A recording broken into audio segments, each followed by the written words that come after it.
காசை கொடுத்து ஒளிபரப்பு பண்ணி நீங்க மாதிரி போதையில் இருக்கான இளைஞர்களே அப்படின்னு வருத்தப்படுறாங்க. ஆமா இவ்வளவு நீ செலவு பண்ணி இது பண்றதை விட நீ இந்த கடையை மூடிட்டு போலாமா? என்ன பிரச்சனை வந்துருச்சு? சாராயம் தான் வருமானம்னா இன்னொரு தொழிலும் மும்பையில் நடக்குதில்ல, அதுவும் நிறைய வருமானம் வரும்.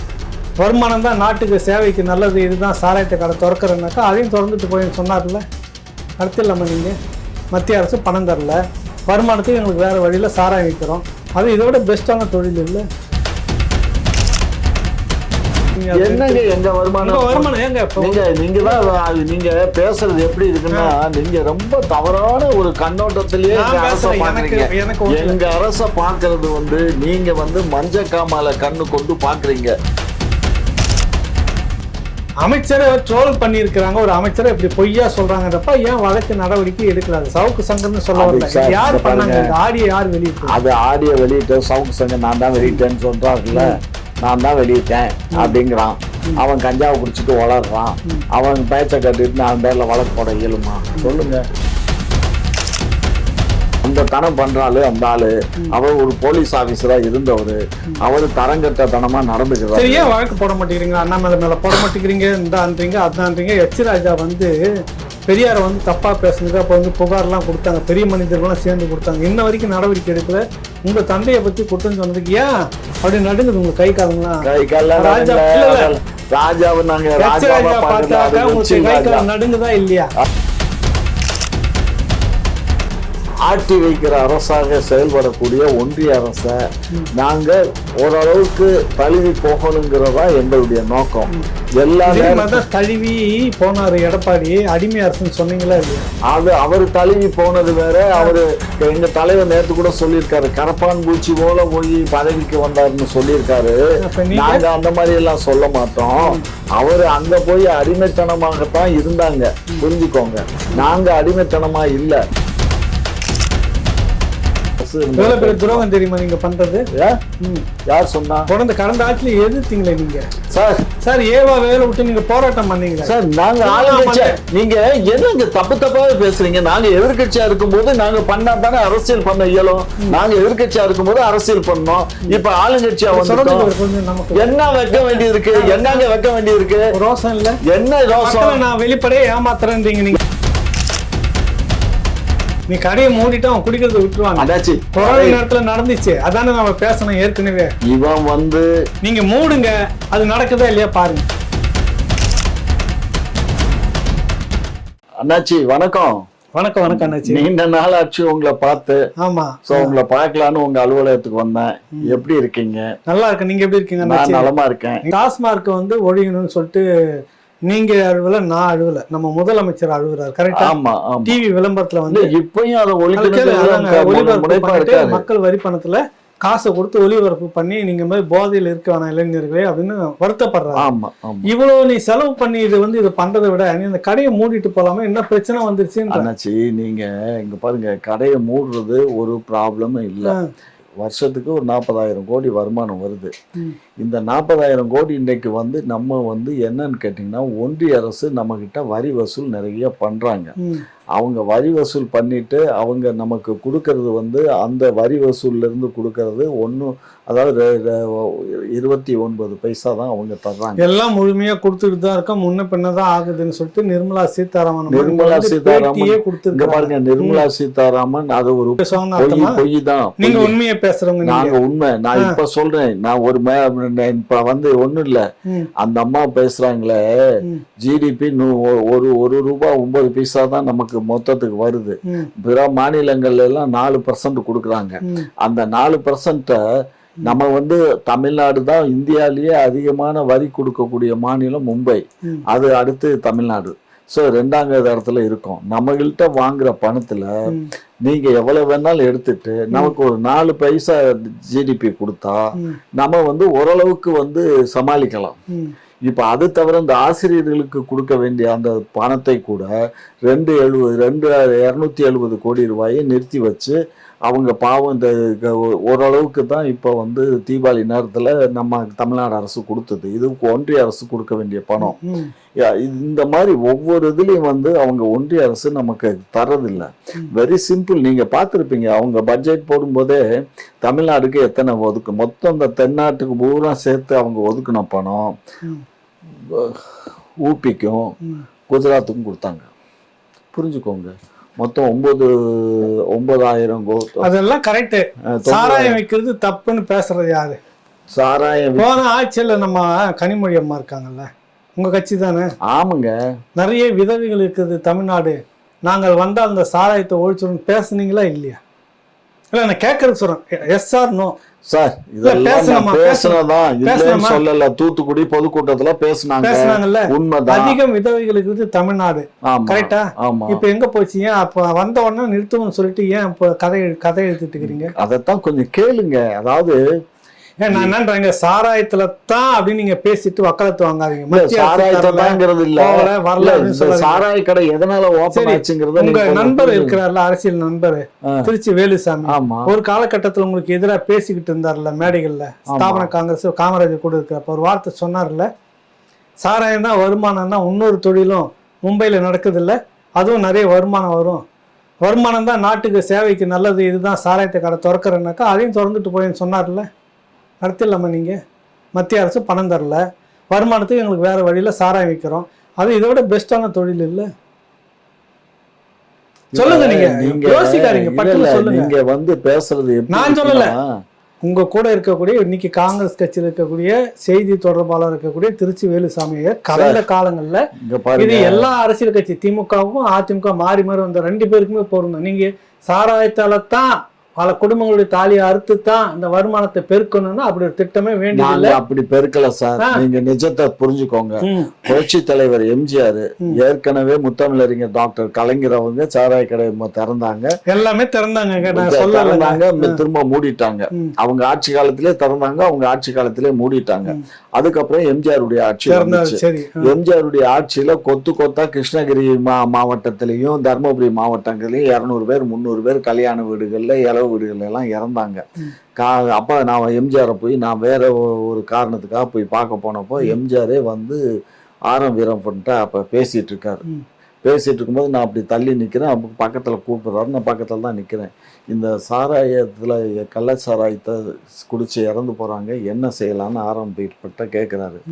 சாராய கடை திறந்துருவோம், வேற வழி இல்லை, கள்ளச்சாராயத்தை கிடைச்சி சாகிறத காட்டிலும் இந்த சாராயத்துல விஷத்தன்மை கம்மியா இருக்கும், அதனால இதை திறந்துடுவோம், திறந்தோம்னா நம்ம அரசுக்கும் ஒரு வருமானம். நியாயப்படுத்துவீங்க, நல்லது. நான் என்னன்றது சரி, இப்ப நல்ல சாராயம் திறந்து வச்சிட்டு இருக்கீங்கல்ல, கள்ளக்குறிச்சிலையும் அவ்வளவு சாராயம் சேர்த்தாங்க, எதை குடிச்சு சேர்த்தாங்க? மெத்தனால். அதான் இதான் நல்ல சாராய கடை திறந்துட்டீங்கல்ல சாமி, அப்படியே திரும்ப கள்ளச்சாராயம் குடிச்சு அப்படின்னு சொல்ல, கள்ளச்சாராயம் ஓடுதா இல்லையாப்ப சார்? கள்ளச்சாராயம் மெத்தனால் கலந்து ஏதோ ஒன்று இருந்துட்டு, மெத்தனால் இருக்கட்டும், ஏதாவது இருந்துட்டு போகட்டும், அது கெமிக்கல் பேர்லாம் கேட்கல. அன்னைக்கு இதுக்காக எம்ஜிஆர் வருத்தப்பட்டாரு, சாராய கடை திறந்தவங்க நியாயப்படுத்துறோம், கருணாநிதி அதே காரணத்தை சொன்னார், நியாயப்படுத்துறோம். சாராய கடை திறந்துட்டா வெளி மாநிலத்திலிருந்து சாராயம்லாம் வராதுன்றீங்க, கரெக்டா? அப்புறம் கள்ள சாராயம்லாம் விற்காதுன்னீங்க. கள்ளக்குறிச்சியில செத்தவன்லாம் எந்த சாராயம் குடிச்சு செத்தான், அதை சொல்லுங்க எனக்கு. கள்ளச்சாராயம். அதுதான் எப்படி நீங்க கடையை திறந்து அது வந்து காரணம் என்னன்னா மக்களுடைய அறியாம. ரொம்ப சீப்பா கிடைக்குது, 50 ரூபாய்க்கு கிடைக்குது, 20 ரூபாய்க்கு கிடைக்குது. விட்டது யாரு? யார்? போலீஸ்? எந்த கவர்மெண்ட்?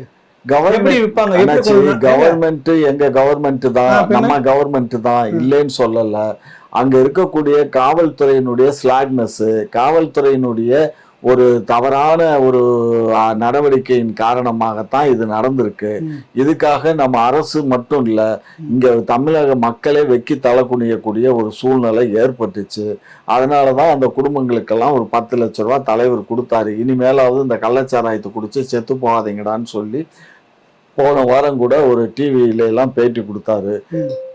என்ன உங்க தகப்பனா நினைச்சுக்கோங்க, நீங்க இந்த மாதிரி மதுக்கு அடிமையாகாதீங்க, மது குடிக்காதீங்க அப்படின்னு எல்லாம் சொன்னாரு. நீங்க சொல்லுவீங்க மது கடையை திறந்து வைப்பீங்க, நீங்க விளம்பரப்படுத்துவீங்க அப்படின்னு கேட்பீங்க. அது வேற இது வேற. இது என்ன ஆச்சு இது வந்து அதுதான் அது எப்படி அது வேற இது வேற. நான் வந்து குடிக்காதீங்கன்னு பிரச்சாரம் பண்ணிட்டு இருப்பேன், அழுவேன், கண்ணீர் விடுவேன். அந்த பக்கம் இந்த வருஷம் 35,000 அடுத்த வருஷம் 40,000 கோடி விற்பனை வரணும். அந்த அதிகாரி அதுக்குன்னு ஒருத்தர் போட்டு ஐஏஎஸ் படிச்சுட்டு வந்தது அதுக்கு தான் போல இருக்கு. சாராயத்தையும் அந்த மாதிரி பட்ஜெட் இந்த தீபாவளிக்கு ஏன் கம்மியாக வந்துச்சு விசாரணை அப்படின்ற மாதிரி என்கொயரி அந்தந்த ஏரியாவில் நடந்துட்டு இருந்துச்சு. இது வந்து ஒரு வேலை, இது ஒரு பழப்பா உங்களுக்கு? நான் கேட்கறேன். நான் ஒண்ணு எங்க பாருங்க, கொரோனா நேரத்துல சாராயம் கறதை மூடி இருந்துச்சு இல்ல, என்ன பொருளையும் வந்துருச்சு உங்களுக்கு இருந்துச்சு இல்ல, நல்லா அப்படியே விட்டுட்டு வேற வழியில வருமானம் வர்றதுக்கு தான் நிறைய வழி திட்டங்கள்லாம் வச்சிருக்குதா இல்லையா? திட்டங்கள் நிறைய பேர் சொல்லிட்டு இருக்காங்கல்ல. சொல்ற திட்டங்கள்லாம் உடனடியா வருமானம் வரக்கூடிய திட்டங்கள் இல்லை. உங்க வருமானம் பாதிக்கும், அதுக்காக நீங்க என்னங்க எங்க வருமானம் ஏங்க நீங்க தான் நீங்க பேசுறது எப்படி இருக்குன்னா, நீங்க ரொம்ப தவறான ஒரு கண்ணோட்டத்திலேயே எங்க அரச பாக்குறது வந்து நீங்க வந்து மஞ்ச காமால கண்ணு கொண்டு பாக்குறீங்க. நல்ல கண்ணுல பாருங்க, மஞ்ச காமால பாக்குறவங்களுக்கு மஞ்சளா தான் தெரியும். திமுக நிதி அமைச்சரா இருந்தார்ல கண்ணு மஞ்சளா அவருக்கு, அவர் நல்ல கண்ணா 30,000 கோடி வச்சுக்கிட்டு என்ன பண்றாங்கன்னு தெரியும் முடிச்சுட்டு இருக்காங்க. சொன்னாங்க இல்லையா? அவர் சொல்லவே இல்ல. சொல்லாத ஒண்ண வந்து எங்க வழக்கு போட்டீங்க சொல்லுங்க. எதுக்கு நாங்க வழக்கு போடணும்? உங்க மேல அபாண்டமா சொல்லி இருக்கிறாங்க சொல்ற ஒரு பெரிய அமைச்சர் இருங்க. அவரு பேட்டி கொடுக்கறது வேற, அவர் சொன்ன வார்த்தை உண்மையா இல்லையா? உண்மை இல்லைன்ற பட்சத்து மேல வழக்கு போட்டிருக்கணுமா இல்லையா? ஏங்க எவ்வளவு பெரிய அபாண்டங்க, 30,000 கோடியை வந்து வச்சுக்கிட்டு உருட்டிட்டு என்ன பண்றதுன்னு தெரியாம இருக்கிறாங்க. அப்படி என்ன சிரிக்காதீங்க, எல்லாம் சாராயத்துல வந்த காசு பிளாக்ல உள்ள போய் இருக்குது, எப்படி வந்துச்சுன்னு தெரியல, எக்ஸ்ட்ரா புரியுதுல்ல, கணக்கு இல்லாம இருக்குது. அப்புறம் இந்த மாதிரி சொல்லும் போது நீங்க என்ன பண்ணிருக்கணும்? நீங்க வந்து ஒரு நேர்மையான ஆட்சி நடத்துறீங்க, ஆனாச்சு உங்களை வந்து நான் வாங்கிட்டேன் போனேன் வந்தேன்னா உங்களுக்கு எவ்வளவு கோபம் இருக்கும்? ஒரு முறை பாப்பீங்க, இது வந்து சாதாரணமாக ஒருத்தன் சொல்லிட்டு போனால் யாரும் கத்தி நிற்கிறான், உங்களையும் சொல்கிறாங்க என்னையும் சொல்லியிருக்கிறாங்க, என்னென்னா நடக்குதுன்னு ஓகே போகிறோம். ஒரு அதிகார பீடத்தில் இருக்கிறவங்க பேரில் ஒரு இன்னொரு அதிகாரத்தில் இருக்கக்கூடிய அமைச்சர் சொல்கிறாரு, அதுக்கு பதில் உங்ககிட்ட இருந்து வரமாட்டிருக்குது. அமைச்சர் சொல்லவே இல்லை, அமைச்சர் சொல்லல, அத இவங்க அந்த ட்ரோல் பண்றானுங்க. சரி, அப்ப அந்த அமைச்சர் இந்த மாதிரி யார் ட்ரோல் பண்ணாருன்னு அவங்க மேல வழக்கு போட்டு யாரும் கைது பண்ணி? அதுதான் அவர் வந்து ஏற்கனவே பிரஸ்ல சொல்லிட்டாரு, இது என்னுடைய பேச்ச வந்து இவங்க வந்து மிம்கிரி பண்ணிருக்காங்க, எனக்கும் இதுக்கும் சம்பந்தம் அப்படி பண்ண ஆளு மேல நடவடிக்கை எடுத்திருக்கணும். அது எதுக்கு நான் எங்க அப்பா எங்க குதிரைக்குள்ள இல்ல, நான் எதுக்கு போய் அவங்க மேல வழக்கு போட்டு நீதிமன்றத்துல போய் குதிரைக்குள்ள இல்லன்னு இல்ல? ஆமா, இது எனக்கு தேவையில்லாத ஒரு விஷயம். அதாவது யாரோ ஒருத்தன் செய்யறான், அதுக்காக அவன் பேர்ல வழக்கு ஒண்ணு வேண்டாம். இப்ப சவுக்கு சங்கர் வந்து அந்த ஆளு மேல கஞ்சா வச்சிருந்தான், கஞ்சா கேஸ போட்டாங்க, அவன் பேர்ல குண்டாசை போட்ட உடனே சுப்ரீம் கோர்ட்ல ஒரு பெரிய லாயரை வச்சு வாதாடி அவன் வெளியில வந்துட்டான். முந்தா நாள் மறுபடியும் இப்போ தேனி இதில் வந்து கோர்ட்டில் போய் நேற்று ஆஜராகிட்டு வந்தான். அது இந்த கஞ்சா இதே கேஸ் தான். கஞ்சா கேஸ் தனியாக வச்சுக்கோங்க, அதுக்கு குண்டாஸ் போடாதீங்கன்னு சுப்ரீம் கோர்ட் சொல்லி பிடிச்சி.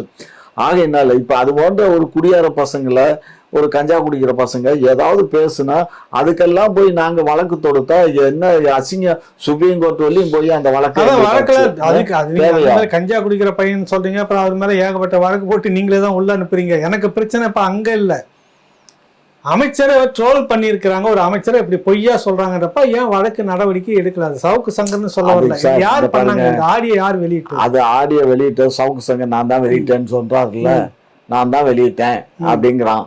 அவன் கஞ்சாவை குடிச்சிட்டு வளர்றான், அவன் பேச்ச கட்டிட்டு அவன் பேர்ல வழக்கு போட இயலுமா சொல்லுங்க? அதே மாதிரி இங்க ஒருத்தர் இருந்தாரு, வீரவசனம் பேசிட்டு கோமாளித்தனம் பண்ணிட்டு பிஜேபியில மாநில தலைவரா இருந்தாரு, அதே மாதிரி இன்னைக்கு வந்திருப்பாருன்னு நினைக்கிறேன். அவரு அதுக்கு மேல உருட்டுவாரு. இதெல்லாம் அதாவது என்னாச்சு, போற போக்குல தெருப்போக்கர்கள் சொல்றதெல்லாம் நம்ம எடுத்துக்கிட்டு இதுக்கு வழக்காடி நீதிமன்றம் போயிட்டு வந்தா நம்ம நேரமும் காலமும் தான் விரயமாகும். என்னாச்சு, அடுத்த வேலையை பார்த்து மக்களுடைய நலனை பார்த்து பேணி காக்கிறதுக்குரிய வேலைகளை பார்க்கணுமே தவிர தேவையில்லாம அவன் சொன்னான் இவன் சொன்னான்னு நீங்க ஒண்ணு வேண்டாம். இப்போ நீங்க திமுகவை பத்தி நீங்களும் என்னுடைய மாப்பிள்ளை சாரும் பேசுற பேச்சுக்கு எத்தனை வழக்குகளை போடுறது, இதுதான் வேலையா இருக்கும். இப்ப மாப்பிள்ளை என்ன நினைக்கிறாரு, எப்படியாவது நம்மளை கொண்டு ஜெயில போடட்டும், திரு சீமான் அவர்கள் எப்படியாவது நம்மளை கொண்டு சிறையில அடைக்கட்டும் அப்படின்னு அவர் நினைக்கிறார். நாங்க ஒரு காலம் அவரை சிறையில அடைக்க மாட்டோம். ஜெயலலிதா அம்மா பண்ண தப்ப நாங்க பண்ண மாட்டோம்.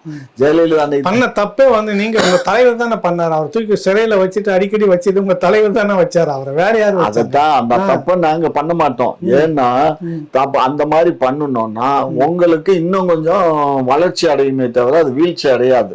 என்னதான் தவறுல நம்ம இப்ப நாங்க வந்து இதுவரை வந்து சீமானுக்கு நாங்க பதில் சொல்றதே கிடையாது. என்ன தவிர நான் ஒரு ஆள் தான் உட்காந்துட்டு ஊடகத்துல உட்காந்துட்டு பேசிட்டு இருக்கேனே தவிர வேற எங்க கட்சியினுடைய முதலமைச்சரோ மற்ற அமைச்சர் பெருமக்களோ அவருக்கு பதில் சொல்றதே கிடையாது. நான் தான் பதில் சொல்றேன். புரியுதுங்களா? ஆகவே இது வந்து உங்களுக்கு உறவா இருக்கிற பாஜக பத்தி பதில் சொல்லுவீங்க, எதிரா இருக்கிற தமிழ் தேசியம் பேசுறவங்க பதில் சொல்லுவீங்க. சார் பாஜக அலைகிட்டு பதில் சொல்லுங்க சார். பாஜகங்கிறது அகில இந்திய ஆளுங்கட்சி. இன்றைக்கு அது பிரபலம். அதான் உங்களுக்கு எதிரான கட்சி, ரத்த எதிரின்றீங்க. ஆமா, அது நாங்க சீன பெருஞ்சோர் மாதிரி ஆரியத்தை தடுக்கிற ஒரே சக்தி திராவிடம் தான்றீங்க. ஆமா, பேசாம இக்னோர் பண்ணிட்டு போயிட்டே இருக்கணும். அதுக்கு மட்டும் இக்னோர் பண்ண இயலாது சார். அது அரசியல் பண்ணுது. இவர மாதிரி அவசாரித்தனம் பண்ணல. யார மாதிரி அவசாரி பண்ண? அது யாருன்னு நான் பேரலாம் இல்ல. இப்ப இவர் அவசாரித்தனம் பண்றீங்கன்னாக்கா நீங்க அவசாரித்தனம் பண்ணதே இல்லையா? நாங்க பண்றது முழுக்க அவசாரித்தனம் தானே. அப்படியா? ஆமா. நீங்க இவரு சீமான் பண்ற அவசாரித்தனம். நான் சீமான சொல்லலையே. அப்புறம் யாரு அவசாரி பண்ண பண்றாங்க? நான் சீமான சொல்ல. அவசாரித்தனம் வேற யாரு பண்றாங்க? நீங்க தான் சொன்னீங்க, எனக்கு பதில் சொல்லணும். இவர் தான் நம்ம மாநில தலைவர் இருக்காரு, பாஜகவுடைய மாநில தலைவர். அவரு பண்ற வேலை தான் இந்த அவசாரித்தனம்.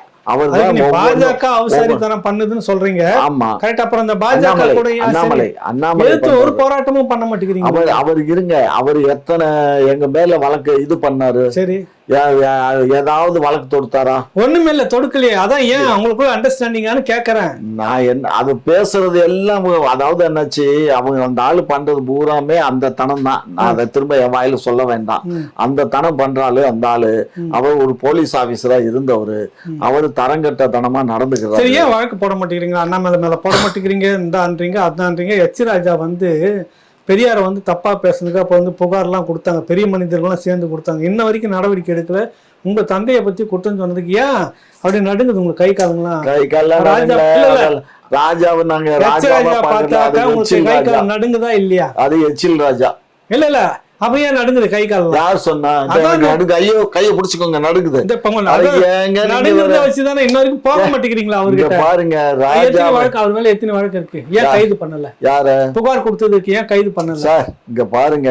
இல்ல ஏன் கைது பண்ணல சொல்லுங்க. புகார் பண்ணதை ஏன் கைது பண்ணலன்னு என்ன கேட்டா எனக்கு தெரியாது. அப்புறம் தான் எங்களுக்கு காவல்துறை நான் மட்டும் தான் பேசிட்டு இருக்கிறேன். நீங்க சொல்லுங்க, காவல்துறை தான் கேட்கணும்.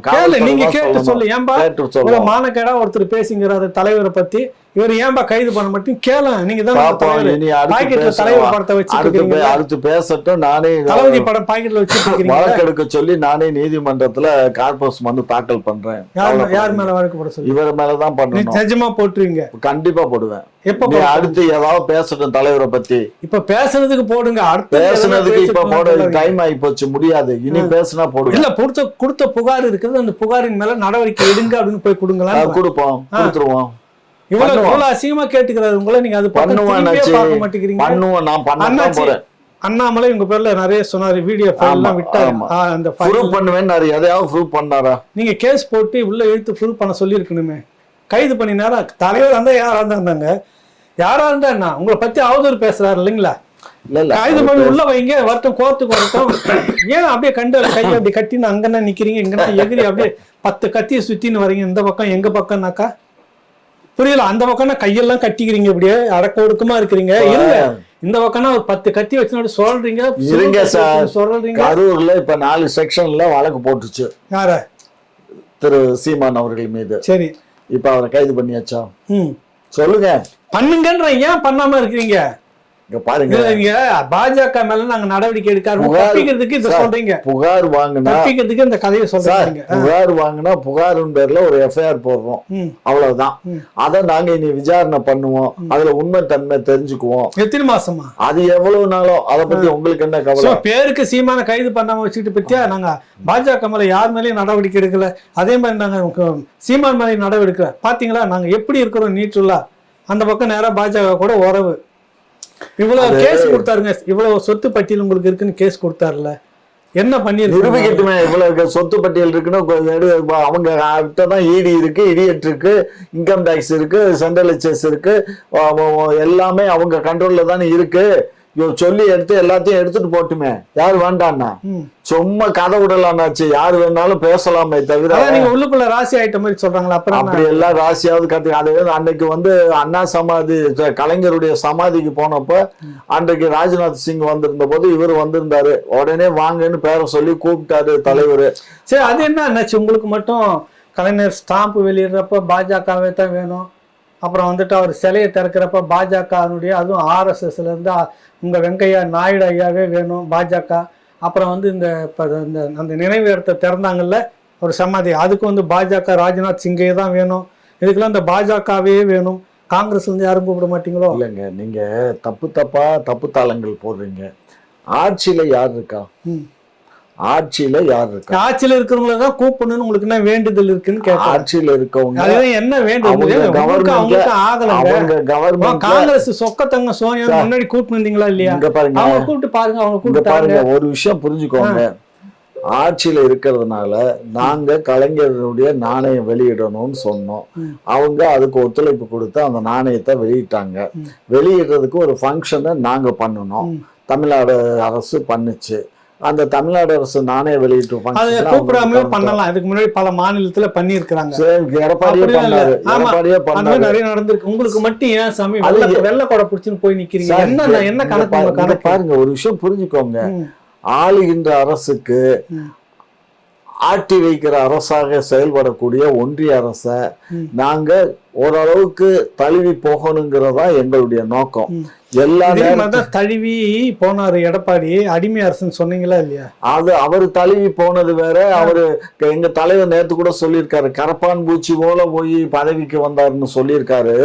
நாங்க அந்த மாதிரி எல்லாம் சொல்ல மாட்டோம். அவரு அங்க போய் அடிமைத்தனமாகத்தான் இருந்தாங்க, புரிஞ்சுக்கோங்க. நாங்க அடிமைத்தனமா இல்ல. இப்ப நீங்க போய் மோடியை பார்த்திருந்தோன்னே போரும் வாளுமா போய் பாத்தீங்களா? போர் வாழும் போறது மன்னர் காலமா போர் வாழும் வேற என்ன போய் அங்க கேட்டுட்டு வந்தீங்க? சத்தம் இல்லாம பேசிட்டு வந்தீங்க, அப்புறம் பார்த்தா அங்க உடனே பதவி பெறும் 2 நாள்ல நடக்குது. உதயநிதி முதலமைச்சர் பாருங்க, அதுக்கு அவங்கள்ட்ட எல்லாம் பெர்மிஷன் வாங்க வேண்டிய அவசியம் இல்லை. யாருக்கிட்ட? மோடிஜி கிட்ட பெர்மிஷன் வாங்க வேண்டிய அவசியம் அந்த மாதிரி சொல்லவே இல்லைங்களா நீங்க? அதுக்கப்புறம் நீங்க தெரியாமலே நீங்க அரசியல்ல நீங்க டே டு டே பாலிடிக்ஸ் பண்ணிட்டு இப்ப வந்திருக்கீங்க. உங்களுக்கு என்ன காட்டிலும் உங்களுக்கு அதில் நிறைய விஷயங்கள் தெரியும். தமிழ்நாடு அரசுக்கு என்ன அதிகாரம் இருக்கு, இங்க இருக்கக்கூடிய முதலமைச்சருக்கு என்ன அதிகாரம் இருக்குங்கிறது உங்களுக்கு தெரியும். இந்த துணை முதலமைச்சருங்கிற பொறுப்பு யாரு வேணாலும் அவர் கொடுத்துக்கிடலாம். அது முதலமைச்சருடைய கட்டுப்பாடு. அதுக்கு கவர்னருடைய தயவோ பிஎம் உடைய தயவோ தேவையில்லை. அதே மாதிரி அமைச்சரவையினுடைய நீக்கிறதுக்கு, விரிவாக்கம் பண்றதுக்கு அதுக்கு கவர்னருடைய பெர்மிஷன் வேணும்.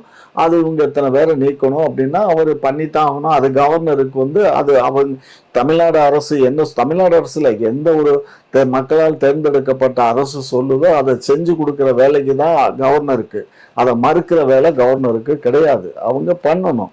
ஆனா இந்த கவர்னரு ரொம்ப ஓவரா அட்வான்டேஜ் எடுத்துக்கிட்டு பல சிக்கல்களை, நமக்கு சிக்கல் மேல சிக்கல்களை உண்டு பண்ணாரு. அதை நான் அங்க சொல்லி இப்ப அவர் பீரியடு முடிஞ்சு வச்சு வாபஸ் வாங்கினா இன்னும் வாபஸ் வாங்காம வச்சுக்கிட்டு நம்மள ஆழம் பார்த்துட்டு உட்காந்துருக்காங்க. நடக்கிறது நடக்கட்டும், எல்லாமே மேல இருக்கவும் பார்த்துப்போம். சரி, உங்களுக்கு மட்டும் எப்படி பிரதமர் சந்திப்ப உடனே உதயநிதி, அவர் ஒரு அமைச்சர் தான், விளையாட்டுத்துறை அமைச்சர். இந்தியாவில் இருக்கிற எல்லா மாநிலத்திலும் ஒரு துறை அமைச்சர் நேரா போயிட்டு அந்த துறை சம்பந்தமான டெல்லி மந்திரியை பார்ப்பாங்களா இல்ல நேரா பிரதமரை பார்ப்பாங்களா? உங்களுக்கு மட்டும் எப்படி வாய்க்குது? டக்குன்னு போய் பார்த்துட்டு வரீங்க, என்ன உதவுது? போறதுக்கு முன்னாடி இங்க இருந்து பிரதமருடைய பிஎஸ்ஓட பேசுறாங்க. அவர் என்ன பண்றாரு, அங்க இருக்க பிஏகள்கிட்ட பேசுறாங்க. அவங்க டிஸ்கஷன் நடக்குது. ரெண்டாவது டெல்லியில நமக்கு தமிழ்நாடு அரசுக்கும் ஒன்றிய அரசுக்கும் உள்ள உறவுக்காக ஒருத்தரை அங்க நியமிச்சு வச்சிருக்கோம். அவர் மூலியமாவும் அங்க ஃபாலோ பண்றோம். அங்க ஒரு ஐஏஎஸ் ஆபீசர் செக்ரட்டரி கேடர்லாம் அங்க எல்லாம் கரெக்ட், எல்லாம் கரெக்ட். அவங்க எல்லா மாநிலத்துக்கும் இந்த புரோட்டோகால் இருக்கு. அவங்களுக்கு மட்டும் அப்படியே லொசுக்கு பார்த்த உடனே பர்மிஷன் நொசுக்குன்னு அது 16 வயசு பருவம் அங்க இல்ல 21 வயசு இளைஞர் அப்படித்தானே இருக்கீங்க 2 பேரும். சும்மா இருங்க சார். இல்ல 2 பேரும் பாப்பீங்க உங்களுக்குள்ள என்ன நினைச்சா போறீங்க பாக்குறீங்க. அப்புறம் கேட்டா நாங்க பாக்குறது என்ன இருக்கு, ஆளுநரை எதிர்க்கிறோம். அப்புறம் ஆளுநர் தான் பதவி பிரமாணம் வந்து செய்து வைக்கணும். கேட்டா என்னன்னு அது சட்டப்படி செய்யணும். அவரு அதுக்காகத்தான் அவரு அப்படின்றீங்க. உண்மைதானே? சொல்லுங்க நீங்க மறுங்க. உண்மை இல்ல அப்படி நீங்க போய் நாட்டுக்கு தாடிய நாட்டுக்கு கவர்னர் எதுக்கு நீங்க தான் அது இப்ப நான் சொல்லலைங்க. அண்ணா காலத்தை இப்பவும் சொல்லிட்டு இருக்கீங்க. இப்பவும் சொல்றேன்னா சார் இங்க பாருங்க கவர்னர் கவர்னர் பதவியே வேணாங்க. கவர்னர் கிட்ட பதவி ஏத்துக்கவே மாட்டாங்க. இப்படியே ஓட்டும் பாத்துக்கலாம் அப்படின்னு இருங்களாம் ஒரு டைம். சார் அரசு இந்திய அணுக்கமா இருக்கிறீங்க. இல்ல ராஜா பார்த்தா உங்களுக்கு கை கால்லாம் நடுங்குது. சார் பாஜக ஆளுங்களை பார்த்தா ஒரு பயம் வருது. உள்ளுக்குள்ளார நீங்க இருங்க. இந்த பக்கம்னா ஓடி கைது பண்றீங்கன்னா அந்த பக்கம்னா ஓடி நீங்க பதுங்குறீங்க. எனக்கு புரியல. அதாவது தவறான தகவல்களை நீங்க பரப்புரை பண்றீங்க. இந்த தவறு யாரை கண்டும் பயப்படல. நான் தான் சொல்றேன் அச்சம் இல்லை, அச்சம் இல்லை. அச்சம் என்பது நேற்றும் இல்லை, இன்றும் இல்லை, நாளையும் இல்லை. புரிஞ்சதா? பாஜக தவிர்த்து பாஜகவை தவிர்த்து அல்ல, யாரை கண்டும் எங்களுக்கு அச்சம் இல்லை. சரிங்களா? எந்த மக்களை கண்டும் எங்களுக்கு அச்சம் இல்லை. நீங்க நினைப்பது போல பாரதிய ஜனதா கட்சி என்பது அது ஒரு கட்சி, அவ்வளவுதான். அதுக்கு தர வேண்டிய மரியாதை எந்த அளவுக்கு அந்த அளவுக்கு தான் நாங்க போராட்டம் பண்ண மாதிரி இல்லை. நாங்க போராட்டம் பண்றோம்னா நாங்க அவங்க டெல்லி அரசு அவங்க கையில தான் எல்லா சுவிட்சும் இருக்குது. அவன் அங்க இருந்துகிட்டு ஒரு ரிமோட்டை கண்ட்ரோல் பண்ணானா இங்க நம்ம வீட்டுக்கு போகணும். புரிஞ்சுக்கோங்க. அவன் இந்த 356 செக்ஷன் அது ஏற்கனவே சுப்ரீம் கோர்ட் அது நடைமுறைப்படுத்தக்கூடாதுன்னு சொல்லி சட்டம் போட்டிருக்கு. இருந்தாலும் கூட வேற ஏதாவது சட்டம் ஒழுங்கு கெட்டு போச்சுன்னு சொல்லி வேற ஏதாவது ஒரு வழியில கொண்டு வந்து கவர்னர் ஆட்சியை பிரகடனப்படுத்துவான். புரிஞ்சுதுங்களா? சஸ்பெண்ட் பண்ணலாம். ஆமா சார், மத்திய அரசு ஒன்றிய அரசு சஸ்பெண்ட் பண்ணலாம். அது எதை வேணாலும் பண்ணலாம். இதே தானே உங்களுக்கு எடப்பாடியா இருந்தாரு அடிமைன்னு சொன்னீங்களா? இப்ப நீங்க யாருன்னு கேக்குறேன். நாங்க அடிமை இல்ல, நாங்க உறவுக்கு கை கொடுப்போம், உரிமைக்கு குரல் கொடுப்போம். நீங்க போய் இப்படி குனிஞ்சிட்டு நின்னா உறவுக்கு கை கொடுப்போம். அவரு நின்றுட்டு இருந்தாருன்னா குனிஞ்சுட்டு இருந்தோம் நிமிந்துட்டு இருந்தோம் சொல்லாதீங்க. குனிஞ்சுட்டு இருந்தோம் நிமிந்துட்டு இருந்தோம் பாருங்க. நீங்க அப்ப அவர்கிட்ட போய் பணிவா நிக்கிறது இல்லையா? அப்படி எல்லாம் கிடையாது. எங்க மேடையில பாருங்க எங்க தலைவர் எப்படி நிக்கிறாருன்னு பாருங்க. கடந்த சிங்கக்குட்டி மாதிரி நிக்கிறாரு. சிங்கக்குட்டி மாதிரி நிக்கிறாரு. சரி, இந்த பரந்தூர் விமான நிலையத்தை சிங்கக்குட்டி மாதிரி எதிர்த்தீங்கல்ல போன முறை. இப்ப எதிர்த்து ஒரு போராட்டம் பண்ணுங்களா? ஐயா, போன வாரமே சட்டம் பாஸ் பண்ணி ஜீவா போட்டாச்சு. இந்த மாதிரி நீர்நிலைகள் இந்த மாதிரி விவசாய நிலங்கள்லாம் அரசுக்கு தேவைப்பட்டால் அரசு எடுத்துக்கொள்ளலாம். இது யாரும் எங்க நீதிமன்றங்களோ எங்கேயும் வழக்கு தொடர இயலாதுன்னு சொல்லி ஒரு ஜீவ போட்டாச்சு. ஜீவ நடைமுறைக்கு வந்துருச்சு. அதனால நீ பரந்தூர் மட்டும் இல்ல, எங்கெல்லாம் அரசுக்கு நிலம் வேணுமோ அங்கெல்லாம் அரசு. துரோகம் தெரியுமா நீங்க பண்றது? யார் சொன்னா? கடந்த ஆட்சியில எதிர்த்தீங்களே நீங்க. சார் ஏவா வேலை விட்டு நீங்க போராட்டம் பண்ணீங்களா? சார் நாங்க ஆளுங்கட்சியா, நீங்க என்னங்க தப்பு தப்பாவே பேசுறீங்க. நாங்க எதிர்கட்சியா இருக்கும் போது நாங்க பண்ணா தானே அரசியல் பண்ண இயலும். நாங்க எதிர்கட்சியா இருக்கும் போது அரசியல் பண்ணோம்.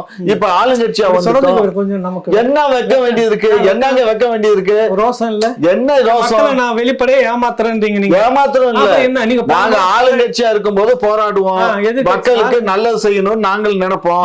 இப்பயும் நாங்க மக்களுக்கு பாருங்க, மக்களுக்கு நாங்க இப்ப புதுசா என்ன சட்டம் போட்டுக்கோங்க புரிஞ்சுக்கோங்க. 100 ரூபாய் அந்த இதுக்கு கைட்லைன் இருந்தாக்க நாங்க 300 ரூபாய் கொடுக்கிறோம். 3 மடங்கு உயர்த்தி கொடுத்துதான் அந்த இடத்த 500 ரூபாய் கொடுங்க. அதை சொல்ல வரல. மக்களுக்கு நன்மையை தான் நீங்க செய்யலாம் சொல்ல வரல. கரெக்டா? இதே நன்மை தான் கடந்த ஆட்சியில இருந்தது. அவங்க செய்யல. அவங்க கைட்லைன்ஸ் என்ன வேல்யூ அதை தான் கொடுப்பேன். நீங்க புரிஞ்சுக்கோங்க. தேதிக்கு அந்த ரேட்டு இன்னைக்கு இல்ல. ஆக நீங்க சொன்னது என்னன்னா அதை அனுமதிக்கவே மாட்டோம், விவசாய நிலத்தை நாங்க விட்டு கொடுக்கவே மாட்டோம் போராட்டம் பண்ணது நீங்களா வேற யாரு? சார் விவசாய நிலங்கிறது நெய்வேலி பிரச்சனை தான். உங்க விவசாய மந்திரி இருக்கிறாரு, வேளாண் துறை மந்திரி, அவர் தான் போஸ்ட் அடிச்சு விட்டாரு. நாங்க அனுமதிக்க மாட்டோம் அப்படின்னு பேட்டி எல்லாம் கொடுத்து போஸ்டே ஓட்டினாரு. இன்னைக்கு கட்சி அதுக்குதான் ஐயா தமிழறிவு மணி தமிழறிவு மணி இருக்கிறார்ல. உங்க அரசியல் உங்க ஈக்குவல் அரசியல் தானே. அடிக்கடி ஒண்ணு சொல்லுவாரு, இந்த நாடு நகரம் நல்லா இருக்கணும்னா திமுக வாழ்நாள் முழுக்க எதிர்கட்சியாவே இருக்கணும். ஏன்னு சொன்னீங்கன்னா இந்த மக்களுக்காக போராடிட்டு இருக்கிற நிறைய நல்ல விஷயங்கள், கடந்த முறை நிறைய நல்ல விஷயங்களுக்கு போராடினீங்க இல்ல. ஆளுங்கட்சி வந்தோன்னா அப்படியே எல்லாம் மண்ணள்ளி போடுறீங்கல்ல மக்கள் தலையில. தவறான வார்த்தையை பரப்புரை பண்றீங்க. நாங்க மக்களுக்கு வாழ வைப்பதற்காக 100 ரூபாய் கொடுக்க வேண்டிய நிலத்துக்கு 400 ரூபாய் கொடுத்து அவங்கள்ட்ட 1000 ரூபாய் கூட கொடுங்க. 1000 ரூபாய் நெல்லு எங்க இருந்து வரும், சாப்பாடு எங்க இருந்து, அதெல்லாம் வருங்க. எங்க இருந்து வரும்? ஏங்க ஒரு 300 ஏக்கர் எடுக்கிறதுல சாப்பாடு போயிருமா? போயிடுங்க. என்ன போயிடும்? 300 ஏக்கர் திரும்ப இன்னொரு இடத்துல விவசாய நிலமா உருவாக்குறதுக்கு எத்தனை வருஷம் ஆகும் தெரியுமா உங்களுக்கு? அதெல்லாம் விவசாயி தரிசு நிலம் எவ்வளவு இடம் இருக்கு, அங்க கொண்டு வச்சு தரிசு நிலத்துல கொண்டுட்டு போய் ஏர்போர்ட் எங்க வைப்பீங்க? எங்க தரிசு நிலம் இருக்கு சொல்லுங்க. ஒரு 300 ஏக்கரா எங்கேயாவது நியர்பை சென்னை ஒரு 300 ஏக்கரா நிலம் தரிசு நிலம் எங்கேயாவது இருக்குன்னு சொல்லுங்க, நம்ம உடனே எடுத்துடலாம். சொல்லுங்க. வேற பயன்படாத இடமா இருக்குது, நிறைய இடம் இருக்குது, எடுங்க. எதுவுமே இல்லன்னு சொல்லாதீங்க. இல்லங்க இருக்கு. சரி, எனக்கு என்னன்னா போன முறை நீங்க எதிர்த்து போராட்டம் பண்ண, இந்த முறை நாங்க செய்தது அரசியல் தானா? அப்ப முழுக்க முழுக்க மக்களை நீங்க ஏமாத்துறீங்களா இல்லையா? அதை ஒத்துக்குங்க. எனக்கு நாங்க மக்களை ஏமாத்தலங்க, மக்களுக்கு உதவி பண்றோம். நாங்க 100 ரூபாயை 300 ரூபாய் 400 ரூபாயை உயர்த்தி கொடுக்குறோம். புரிஞ்சுக்கோங்க. சரி, புரிஞ்சுக்கோங்க. நாங்க அந்த திட்டமே எங்களுக்கு வேணாம்னு போராடுறப்ப எங்களை ஏன் பிடிச்சி குண்டாசுல உள்ள வைக்கிறீங்க? இங்க பாருங்க, இங்க குண்டாசுல ஏன் பிடிச்சி உள்ள வைக்கிறீங்க? 95 பேர் ஏத்துக்கிட்டாங்க, 5 பேர் தான் எதுக்குறீங்க அப்படின்னு பொய் சொல்றீங்க நீங்க. இல்ல, உங்க அமைச்சரே வந்து போலியா ஆளை கூட்டு வந்து வச்சுக்கிட்டு இப்படி எல்லாம் போராட்டம் நடத்திங்கிறாருன்னு மக்கள் நேரடியா போய் பேட்டி எல்லாம் எடுத்து போட்டு பாருங்க. பேட்டி எடுக்கலாம், யாரு வேணாலும் எடுக்கலாம், அதெல்லாம் செட்டப், அதெல்லாம் எங்களுக்கு தெரியும். நீங்க இத வந்து சொல்றீங்க, நம்ம திருவண்ணாமலையில நடந்த சொல்றீங்க, இதெல்லாம் வந்து செட்டப் பண்ணி பண்றது. ஆனா அந்த வழக்கு போட்டது வந்து தவறான செயல வந்து செஞ்சுட்டாங்க அந்த கலெக்டரும் எஸ்பியும். அதை முதலமைச்சர் கண்டிச்சு உடனே வாபஸ் வாங்கியாச்சு. சரிங்களா? ஆகையினால அந்த விஷயம் முடிஞ்சு போச்சு. இப்ப அதனால பன்னாட்டு கார் தொழிற்சாலையே இப்ப அங்கதான் வருது, திருவண்ணாமலைக்கு வருது. அங்க நம்ம தமிழர்களை தவிர வேற யாருக்கும் வேலை கொடுக்க கூடாதுன்னு ஒரு ஜீவ போட்டாரு முதலமைச்சர். ஆமா, அதனால அதாவது இங்க இல்லாது போனாதான் வந்து வெளி மாநிலத்துல இருந்து ஆளை எடுக்கணும் அப்படிங்கிற அளவுக்கு இப்ப நம்ம பண்ணிட்டு இருக்கோம். இப்ப வரக்கூடிய அத்தனை தொழிற்சாலைகளுக்கும் அதுதான் கண்டிஷன் போட்டுக்கிட்டு இருக்கோம். ஆகையினால இவர் கூட திரு சீமான் அவர்கள் கூட 70 விழுக்காடு கூட நம்ம கொடுத்துட்டு 30 விழுக்காடு கூட வெளி மாநிலத்துக்கு கொடுக்கலாம் அப்படின்னாரு. இல்ல, இப்ப நாங்க வந்து நம்ம மாநிலத்துல 100 விழுக்காடு இருந்தாலும் நம்ம மாநிலத்தை அவருக்கு கொடுங்க, இல்லாத பட்சத்துக்கு மட்டும் வெளி மாநிலத்திலிருந்து ஆள் எடுங்கன்னு தான் நம்ம இப்ப சொல்றோம். சரிங்களா? ஆகையினால இனி வந்து இந்த தேசம் வந்து இந்த 1.5 ஆண்டு ஆட்சி காலம் முடியும் போது அப்படியே பூத்து குலுங்கும் ஒரு பெரிய பூஞ்சோலையா தமிழ்நாடு மாறப்போகுது. இங்க ஆமா, பூத்து அப்படியே குலுங்கும். ஆமா ஆமா. எப்படி போன முறை வந்து நாங்க ஏத்து போராட்டம் பண்ண மக்களுக்காக, இந்த மாதிரி மக்களுக்காக நாங்க வந்து இப்படி வந்து கூட்டி விலையை கொடுத்து அதை வந்து பரந்தூர் விமான நிலையம் மாத்திரம். பரந்தூர் விமான நிலையங்கிறது ஏர்போர்ட், இன்டர்நேஷனல் ஏர்போர்ட். ஒரு நாளைக்கு குறைந்தபட்சம் ஒரு 200-300 விமானம் வந்து ஏறி இறங்கக்கூடிய ஒரு இது. அதனால எவ்வளவு மக்களுக்கு வேலை. அதேதான் கடந்த ஆட்சியிலையும் பேசினாங்க. அன்னைக்கு எதிர்த்தீங்க, அதுக்கு பதில் சொல்ல மாட்டேங்க. அன்னைக்கு என்னத்த எதிர்த்தோம்? அரசியல் பண்ண வேண்டியது இருக்கு. இல்ல, கூட கொடுங்கன்னு சொன்னோம். நீங்க சொல்லவே இல்லையா? அன்னைக்கு யார் சொன்னா? அந்த மாதிரி நீங்க சொல்லவே நீங்க அனுமதிக்கவே மாட்டோம்னு சொல்லிருக்கீங்க. அது பண்ணுவோம், அனுமதிக்க மாட்டோம். இங்க பரந்தூர் விமான நிலையத்தை இங்க அனுமதிக்க மாட்டோம் அப்படின்னு சொன்னோம்.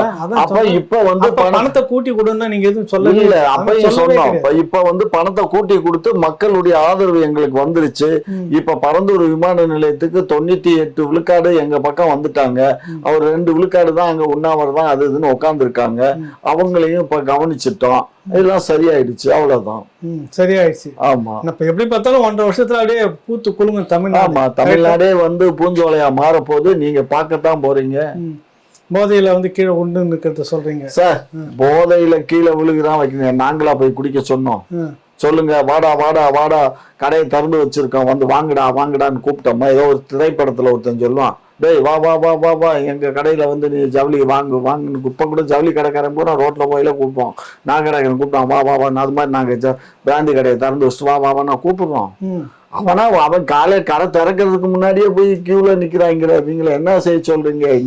இவங்களுக்கு உணர்வு வேணுமே.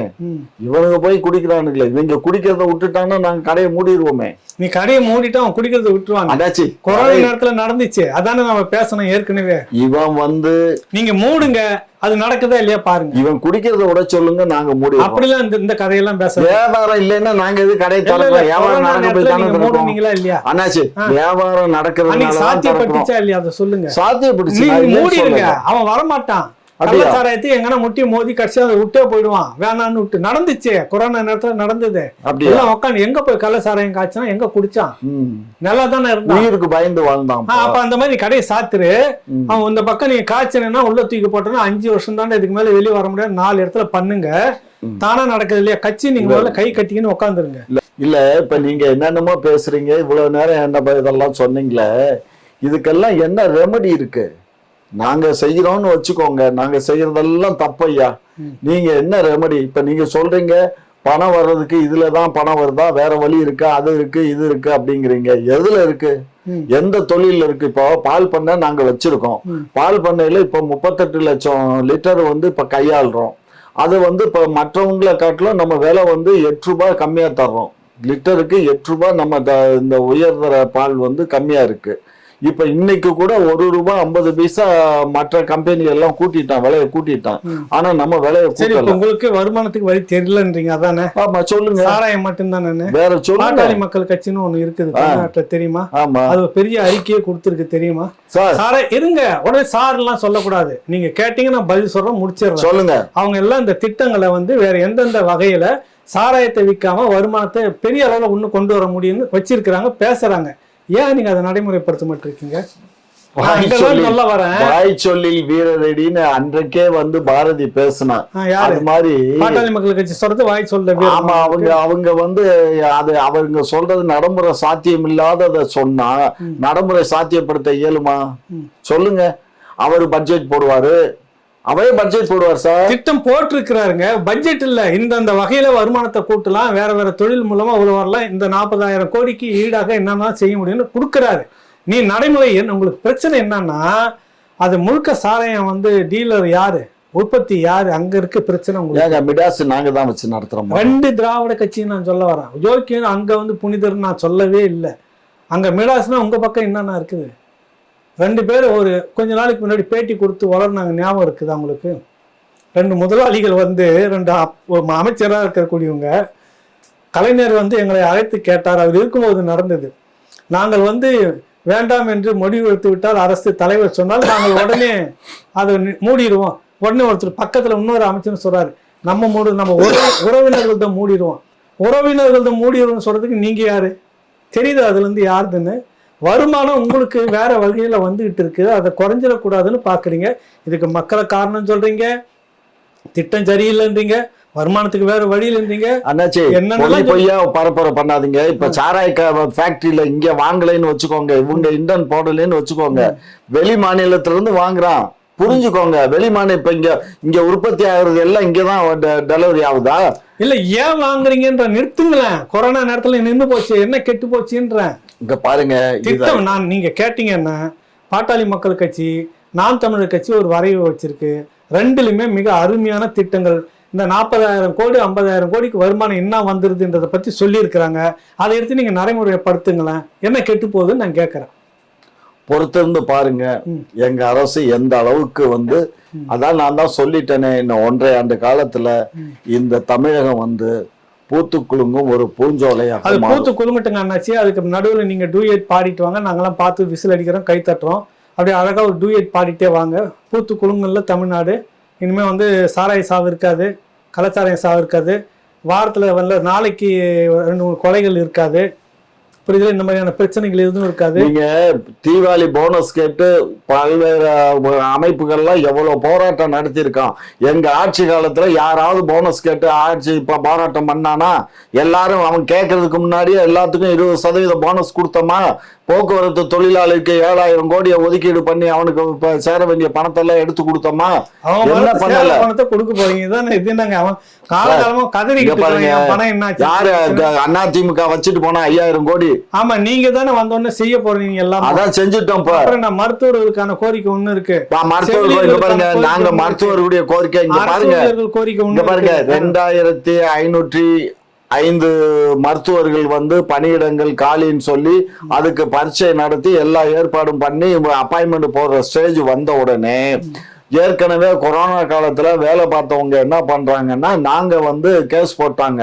கேஸ் போட்டு நாங்க கொரோனா காலத்துல நாங்க கஷ்டப்பட்டு வேலை பார்த்திருக்கோம், இந்த எக்ஸாமினேஷன் நாங்களும் எழுதியிருக்கோம், இதுல எங்களுக்கு வந்து மார்க் வந்து முன்னுரிமை தரணும், முன்னுரிமை கொடுக்கணும் அப்படின்னு சொல்லி கேஸ் போட்டு அந்த கேஸ் பெண்டிங்ல இருக்கு. ஆகையினாலதான் இந்த 2500 சொச்ச டாக்டர்ஸை வந்து நாங்க இப்ப அப்பாயின்மெண்ட் போட இயலல. ஏங்க நீங்க இருங்க, நீங்க நினைச்சா ஒரே ஒரு வாரத்துல அந்த கேஸை வந்து திரும்ப எல்லாத்தையும் ஒண்ணுல முடிச்சுட்டு அவங்களுக்கு வேலையை கிளியர் பண்ண முடியுமா? முடியாது அரசால. எப்படிங்க முடியும்? அரசு நீதிமன்றத்துல அரசு நீங்க திரும்ப நீங்க போட்ட அரசு தரப்புல தான் போட்டது, அரசு தரப்புல போட்ட மனு வாங்கிட்டு முடிச்சிட்டு போங்களான்ற. எப்படி முடிக்கிறது? எப்படி முடிக்கிறது? நீங்க தான் முடிக்கணும். இல்லங்க, இதுல என்ன ஒரு பெரிய இஷ்யூ இருக்கு. 10 வருஷம் நடந்துட்டு இருக்கும், உட்காந்துட்டு இருப்பீங்க இத சொல்லிட்டு. இதுக்கு பதில் வருதா பாருங்க. இல்ல, நான் என்ன சொல்றேன், நீங்க என்ன சொல்றீங்க? நாங்க வழக்கு போட்டிருக்கோமா, நாங்க வந்து கிளாரிபிகேஷன் கேட்டிருக்கோம் கவர்மெண்ட் இதுல கோர்ட்ல. இந்த மாதிரி இவங்க இதை கேட்கறாங்க, அவங்க இந்த மாதிரி இருக்கு, இதை என்ன பண்றதுன்னு கேட்கிறோம். அது நீதிமன்றம் வழக்கு நீங்க போட்டிருந்தாலும் எதுவாக இருந்தாலும் அரசு நினைச்சா ஒரு வாரத்துல பேசி முடிச்சு தீர்த்துக்கிட்டு நல்லதை செய்யணும்னா உடனே செய்திடலாம். அதை செய்ய ஏற்பாடு பண்ணுவாரு. பண்ணுங்கன்னாச்சு பூத்து குலுங்க போகுது ஒரு வாரத்து இந்த 1.5 வருஷத்துல. நீங்க குறுக்கால அப்படி பாட்டு பாடிட்டு வர போறீங்க. இந்த பக்கம் பார்த்தீங்கன்னா ஒரு தேனாறு வரும், இந்த பக்கம் பார்த்தீங்கன்னா குறுக்கால ஒரு பாலாறு ஓடும். ரொம்ப சுபிட்சமா இருப்பீங்க. நீங்களும் நானும் நல்லா இருக்கிறதுக்காக வாழ்த்துக்களோட முடிச்சுக்கலாம்னாச்சு. வணக்கம். வணக்கம்.